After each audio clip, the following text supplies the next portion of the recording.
Hello friends, வணக்கம். Welcome to Eva சமையல். எல்லோரும் நல்லா இருக்கீங்களா? 6 மாதம் ஆனாலும் நம்ம வீட்டு பாத்ரூமில் எந்தவித பேட் ஸ்மெல்லும் இல்லாமல் நல்ல ஃப்ரெஷ்ஷாக நல்ல வாசனையாக மெயின்டைன் பண்ணுறதுக்கு ஒரு சூப்பரான டிப் என்னன்னு பார்க்கலாங்க. இது கூடவே நான் நம்ம எல்லோருக்கும் ரொம்ப யூஸ்ஃபுல்லான ஒரு சில டிப்ஸும் ஷேர் பண்ணியிருக்கேன். வீடியோவை ஸ்கிப் பண்ணாமல் பாருங்கள். நம்ம சேனலை இப்போ தான் ஃபஸ்ட் டைம் பார்க்குறீங்கன்னா சப்ஸ்கிரைப் பண்ணலைன்னா சப்ஸ்கிரைப் பண்ணிக்கோங்க ஃப்ரெண்ட்ஸ். பக்கத்தில் இருக்க நோட்டிஃபிகேஷன் பெல் ஐக்கானை கிளிக் பண்ணிக்கோங்க. இப்போ நம்ம ஃபஸ்ட்டு டிப் என்னன்னு பார்க்கலாங்க. நம்ம வீட்டில் டெய்லியுமே சமையலுக்கு கடுகுலாம் நம்ம பொரிப்போம் பார்த்தீங்களா? எண்ணெயில் கடுகு போட்டு பொரிக்கும் போது அந்த கடுகு டப்பு டப்புன்னு வெடித்து நம்ம கையில் முகத்துலலாம் தெளிக்கும். பாதி கடுகு வெளியே தான் விழுகும். அந்த மாதிரி கடுகு வெளியே தெளிக்காமல் இருக்கிறதுக்கு கடுகு நீங்கள் போட்டதுக்கு அப்புறமே அதோடையே நீங்கள் ஒரு பிஞ்ச் அளவுக்கு மஞ்சள் தூள் சேர்த்துக்கங்க. இந்த மாதிரி மஞ்சள் தூள் நீங்கள் சேர்க்கும் போது உங்களுக்கு அந்த கடுகு வெளியே வெடித்து நமக்கு தெளிக்காமல் இருக்குங்க. கண்டிப்பாக ட்ரை பண்ணி பாருங்கள். கடுகு உள்ளுக்குள்ளேயே பொரிஞ்சிடும். இந்த ஐடியா பிடிச்சிருந்தா லைக் பண்ணி ஷேர் பண்ணிக்கங்க.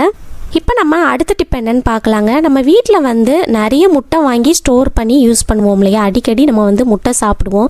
இந்த முட்டை ரொம்ப நாளைக்கு கெட்டு போகாமல் ஃப்ரெஷ்ஷாக அப்படியே இருக்கிறதுக்கு ஒரு சூப்பரான டிப் என்னன்னு பார்க்கலாங்க. இதுக்கு நான் என்ன எடுத்திருக்கேன்னு பார்த்தீங்கன்னா, குக்கிங் ஆயில். நீங்கள் சமையலுக்கு எந்த எண்ணெய் பயன்படுத்துகிறீங்களோ எது வேணாலும் எடுத்துக்கலாம். அதை கையில் கொஞ்சமாக எடுத்துகிட்டு இது போல் எல்லா முட்டையிலையும் சுற்றி எல்லா பக்கமும் படுற மாதிரி நல்லா தடவி விடுங்க. இந்த மாதிரி நீங்கள் குக்கிங் ஆயில் எல்லா பக்கமும் நல்லா தடவி விட்டுட்டு அதுக்கப்புறமா நீங்கள் பாக்ஸில் ஸ்டோர் பண்ணி வைக்கிறப்ப உங்களுக்கு ரொம்ப நாளைக்கு முட்டை கெட்டு போகாமல் ஃப்ரெஷ்ஷாக வச்சபடி அப்படியே இருக்குங்க. கண்டிப்பாக ட்ரை பண்ணி பாருங்கள். இந்த ஐடியா பிடிச்சிருந்தா லைக் பண்ணி ஷேர் பண்ணிக்கோங்க. இப்போ நம்ம அடுத்த டிப் என்னன்னு பார்க்கலாங்க. நம்ம வீட்டு பாத்ரூமில் எந்த வித பேட் ஸ்மெல்லும் இல்லாமல் நல்லா ஃப்ரெஷ்ஷாக மெயின்டைன் பண்ணுறதுக்கு ஒரு சூப்பரான டிப் தாங்க பார்க்க போகிறோம். இதுக்கு நம்ம கடைகளில் ஸ்வீட்லாம் வாங்கினோன்னா இந்த மாதிரி பிளாஸ்டிக் கண்டெய்னர் கிடைக்கும் இல்லையா? இதுதான் எடுத்துருக்கேங்க. இது போல் உங்கள் வீட்டில் பிளாஸ்டிக் கண்டெய்னர் இருந்தால் எடுத்துக்கோங்க. அல்லது நம்ம வீட்டில் மயோனைஸ்லாம் வாங்கினோன்னா சின்ன சின்ன டப்பாலாம் கிடைக்கும் பாருங்கள். அந்த மாதிரி இதை விட சின்ன டப்பாவாக இருந்தால் அது கூட நீங்கள் பயன்படுத்திக்கலாம். அல்லது உங்கள் வீட்டில் இருக்கிற ஏதாவது ஒரு பிளாஸ்டிக் கண்டெய்னர் நீங்கள் யூஸ் பண்ணிக்கலாம். இப்போ அடுத்ததாக இதில் நம்ம பேக்கிங் சோடா சேர்க்க போகிறோம். அதாவது ஆப்ப சோடா இருக்கு இல்லையா? அதுதான் எடுத்திருக்கேன். இதில் 2 ஸ்பூன் அளவுக்கு எடுத்து சேர்த்துக்கங்க. ஆப்ப சோடா சேர்த்ததுக்கு அப்புறமா அடுத்ததாக இதில் நம்ம கற்பூரம் சேர்த்துக்கலாங்க. நான் 3 கற்பூரம் எடுத்திருக்கேங்க. இதை நல்லா பவுட்ரு பண்ணி எடுத்து சேர்த்துக்கங்க. கையை வச்சு நல்லா ப்ரெஸ் பண்ணி இதை பவுட்ரு பண்ணி எடுத்து சேர்த்துக்கலாங்க. இப்போது அடுத்ததாக இதில் நம்ம அகர்பத்தி சேர்த்துக்கலாங்க. நான் எல்லோ கலரில் இருக்கிற அகர்பத்தி எடுத்திருக்கேன்.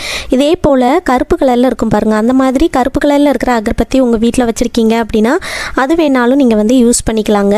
இப்போ இந்த அகர்பத்தியை இது போல் கையை வச்சு அப்படியே ப்ரெஸ் பண்ணி நல்லா பவுட்ரு பண்ணி எடுத்து சேர்த்துக்கங்க. இந்த மாதிரி கையை வச்சு ப்ரெஸ் பண்ணி பவுட்ரு பண்ணும்போது ஈஸியாக நம்ம பவுட்ரு பண்ணிடலாம். இந்த மாதிரியும் நம்ம பவுட்ரு பண்ணிக்கலாம். அல்லது நீங்கள் ஏதாவது ஒரு நியூஸ் பேப்பருக்குள்ளே 3 அகர்பத்தியும் வச்சுட்டு அதை க்ளோஸ் பண்ணிவிட்டு அதுக்கு மேலே ஒரு இடிக்கல் வச்சு நீங்கள் நல்லா தட்டி பவுடர் பண்ணி எடுத்து கூட சேர்த்துக்கலாங்க. இந்த குச்சி நமக்கு தேவையில்லைங்க. இதை தூக்கி போட்டுடலாம். இந்த மாதிரி நல்லா பவுடர் பண்ணி எடுத்து சேர்த்ததுக்கப்புறமா ஒரு ஸ்பூனை வச்சு நம்ம சேர்த்துருக்கிற 3 பொருளுமே ஒன்றோடு ஒன்று நல்லா மிக்ஸ் ஆகுற மாதிரி கலந்து விட்டுக்கங்க.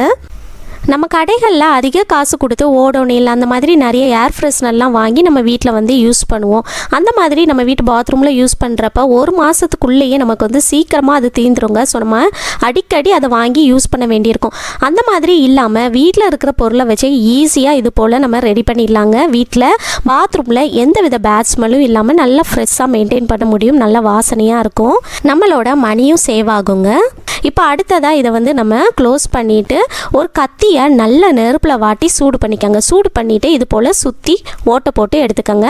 நம்ம அப்படியே ஓப்பன் பண்ணி வச்சோம் அப்படின்னா அந்த வாசனை சீக்கிரமாகவே போயிடும். ஸோ அதை அவாய்ட் பண்ணுறதுக்கு இது போல் நீங்கள் மூடி வச்சுட்டு சுற்றி ஓட்டை போட்டு எடுத்துட்டீங்க அப்படின்னா ரொம்ப நாளைக்கு இதோட வாசனை இருக்குங்க. நீங்கள் எப்போல்லாம் வாசனை கம்மியாகிற மாதிரி இருக்கோ அப்போல்லாம் இந்த மூடியை ஓப்பன் பண்ணிவிட்டு உள்ளுக்குள்ளே கொஞ்சமாக கம்ஃபர்ட் ஊற்றி வைக்கலாம். அல்லது நீங்கள் அது கூடவே கொஞ்சமாக பெர்ஃப்யூம் ஸ்ப்ரே பண்ணி விடுங்க. ஸ்ப்ரே பண்ணி விட்டுட்டு க்ளோஸ் பண்ணி வச்சிட்டிங்கன்னா 6 மாதம் வரைக்குமே நம்ம யூஸ் பண்ணிக்கலாங்க. நம்ம வீட்டு பாத்ரூமில் எந்த வித பேட் ஸ்மெல்லும் இல்லாமல் நல்லா ஃப்ரெஷ்ஷாக நல்ல வாசனையாக மெயின்டைன் பண்ண முடியும். இதை நம்ம எடுத்துகிட்டு போய் நம்ம வீட்டு பாத்ரூமில் ஒரு ஓரமாக வச்சிடலாம். கண்டிப்பாக ட்ரை பண்ணி பாருங்கள். சூப்பராக ஒர்க் அவுட் ஆகும். இந்த ஐடியா பிடிச்சிருந்தா லைக் பண்ணி ஷேர் பண்ணிக்கோங்க.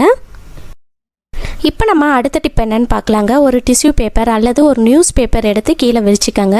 இந்த டிப்பில் நம்ம என்ன பார்க்க போகிறோம்னு பார்த்தீங்கன்னா, நம்ம வீட்டில் இருக்கிற சீப்பில் எவ்வளோ அழுக்கு இருந்தாலும் ரொம்ப ஈஸியாக அதை பளிச்சுன்னு எப்படி க்ளீன் பண்ணுறதுன்னு பார்க்கலாங்க.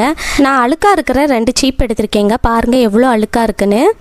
இதை வந்து எப்படி ஈஸியாக க்ளீன் பண்ணுறதுன்னு பார்க்கலாங்க. இதை க்ளீன் பண்ணுறதுக்கு நான் என்ன எடுத்திருக்கேன்னு பார்த்தீங்கன்னா, நம்ம வீட்டில் வந்து டூத் ப்ரஷ்லாம் கொஞ்சம் பழசாயிருச்சுன்னா அதை வந்து தூக்கி போட்டுருவோம் இல்லையா, இனி வந்து அதை தூக்கி போடாதீங்க. அந்த மாதிரி பழைய ப்ரஷ்ஷெல்லாம் நம்ம வந்து க்ளீனிங் பர்பஸ்க்கு யூஸ் பண்ணிக்கலாங்க.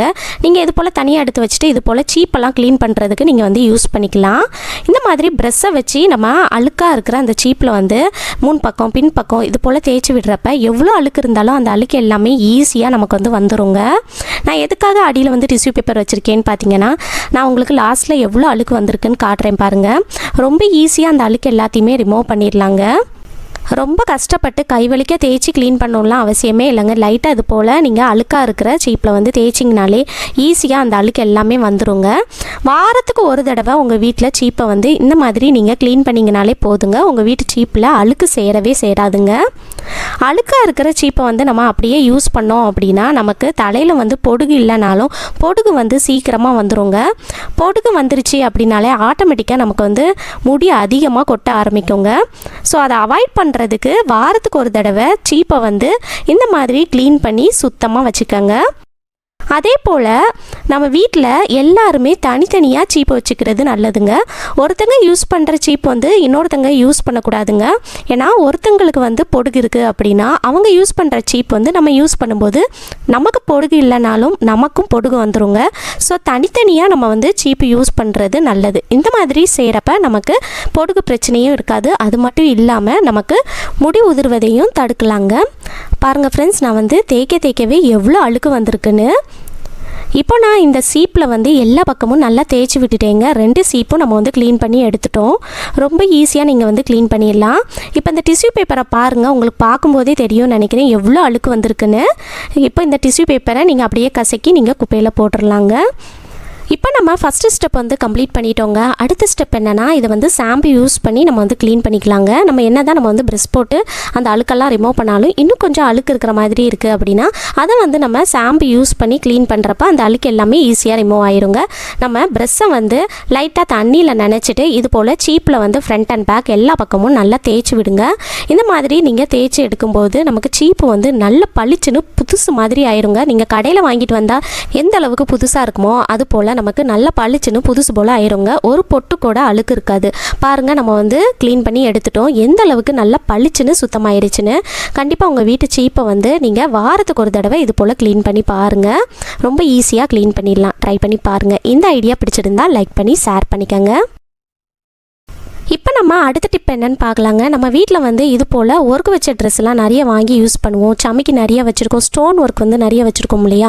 இந்த மாதிரி ஒர்க் வச்ச ட்ரெஸ் எல்லாம் நம்ம வந்து ஏதாவது ஃபங்க்ஷனுக்கு வந்து போட்டுட்டு போகிறோம் அப்படின்னா அதில் வந்து அழுக்கு சேர்ந்துருக்கிறப்ப நம்ம வந்து வாஷிங் மிஷினில் போட்டு துவைக்க முடியாது. இது வந்து நம்ம கையை வச்சு தான் துவைக்கணும். கையை வச்சு துவைக்கும் போதும் இதில் வந்து எந்தவித அழுக்கும் இல்லாமல் நம்ம பளிச்சுன்னு துவைக்கணும்.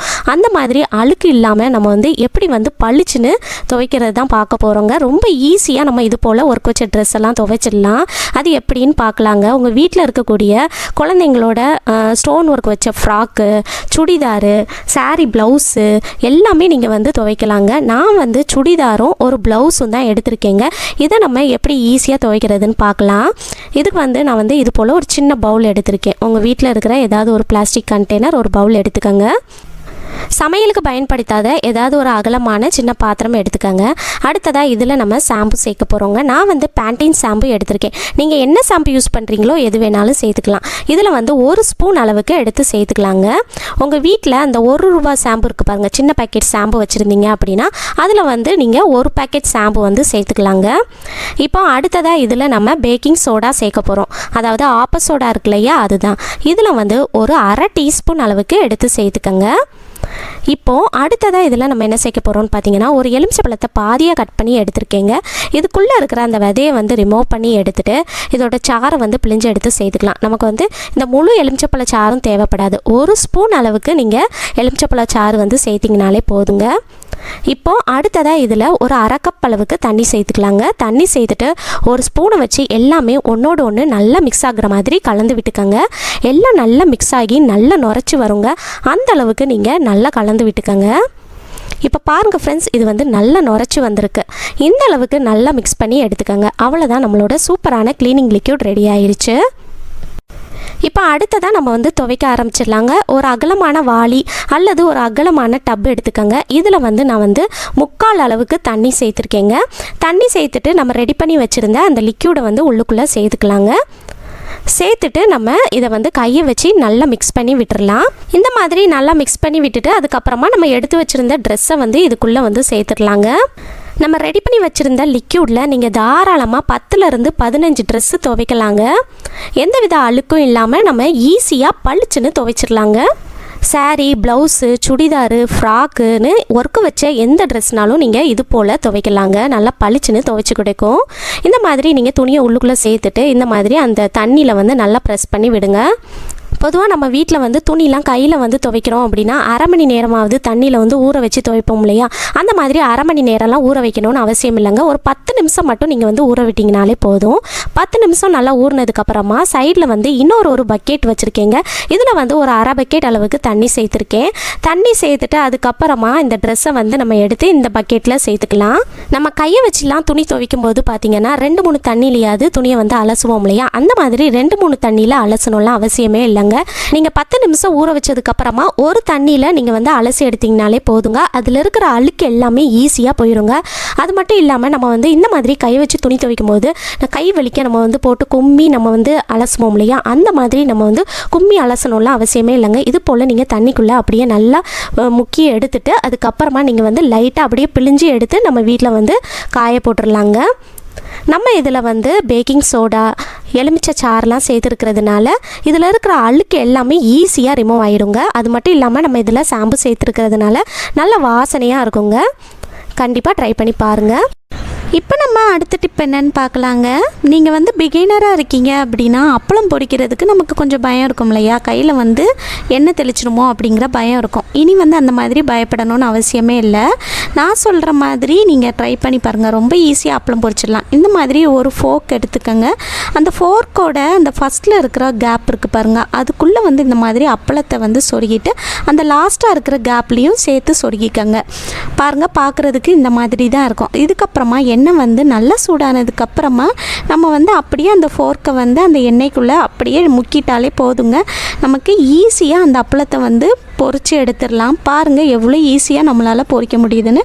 கையில் வந்து நமக்கு எண்ணெய் தெளிச்சிடுமோ அப்படிங்கிற பயமும் இருக்காது. நம்ம அப்பளத்தை வந்து திருப்பி வந்து எடுக்கிறதுக்கும் கஷ்டமாக இருக்காது. இந்த மாதிரி ஃபோர்க்கில் குத்திட்டு நம்ம வந்து பொரிக்கும்போது ஈஸியாக நம்ம வந்து பொரித்து எடுத்துடலாங்க. கையில் எண்ணெயும் தெளிக்காது, நம்ம எடுக்கிறதுக்கும் கஷ்டப்படவே தேவையில்லை. அப்படியே நம்ம ஃபோக்கை மட்டும் உள்ளே விட்டாலே போதும். கண்டிப்பாக ட்ரை பண்ணி பாருங்கள். இந்த டிப் வந்து பிகினராக இருக்கிறவங்களுக்கு ரொம்பவே யூஸ்ஃபுல்லாக இருக்கும்.